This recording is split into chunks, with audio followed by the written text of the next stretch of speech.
what was the inspiration behind the book? Like, walk me through the genesis of it. I mean, like, I think I'll try Screw Tape Letters, but written from the perspective of a woman. Yeah. I was just remembering this for a friend in a conversation with a friend about the book this week, that it started as some blog posts that I did. And this was, I think, maybe 2019, maybe 2020.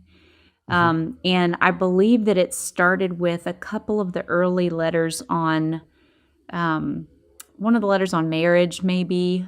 So it was like, I want to write about this thing. I'm hearing some things with some, in conversations with friends or younger newly married women.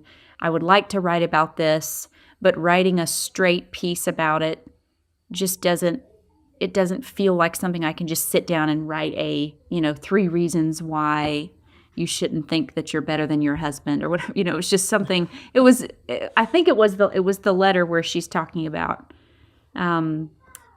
teaching the woman to believe that she's genuinely superior to her husband in some way because of just kind of incidentals in their life. And I wanted to write about that, and I couldn't see a way to do a straight article.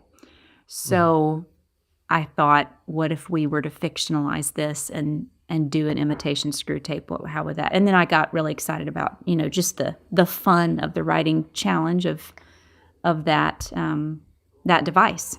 And then I wrote probably 3 or 4, maybe 5 or 6 more blog posts before I ran out of stuff to write about and set it aside for a while. So. Did you have to get yourself into a specific mindset to inhabit the character of Madame Hoaxrot? Am I pronouncing that correctly? I think you are. I just finished the audiobook, so that's how I pronounced it the whole time. I think it was just a fun kind of experiment to try to come up with a voice and not to do, because with Screw Tape it's like an Oxford Don voice that he holds the whole time, which is pretty easy for him to hold because that was his actual role in life. And it was, for me, it was like, okay, how can we make this kind of more a feminine, like what would it mean for it to be a feminine voice, and then kind of what are you shooting for? And I do think there were probably some old books that I had read kind of floating around in the background. I think in college I really enjoyed Dangerous Liaisons, which is another letter form book and has a wicked female voice, and it's, I think, 18th century French female villain basically writing letters. So that is probably, I haven't thought much about how much that probably influenced the voice of Madame Hoaxrot, that one book. And then, at least in doing the audiobook was a challenge for sure, because I was like, how Disney villainous, mwahaha, do you get with this? Right. I didn't want it to be difficult to listen to or cartoonish, so it was something to kind of try to strike a balance.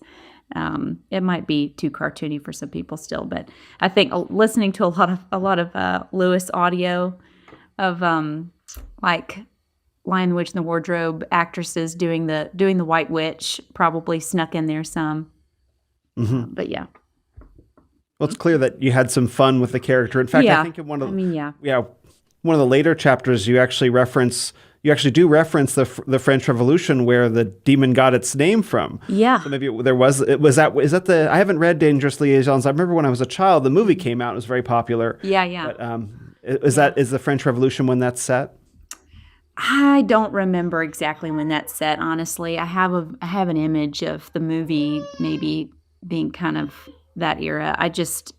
And I don't remember exactly when it was written either. So that it's not about the revolution at all. It's just about these wicked people at court kind of messing with other people's lives, just for wickedness' sake.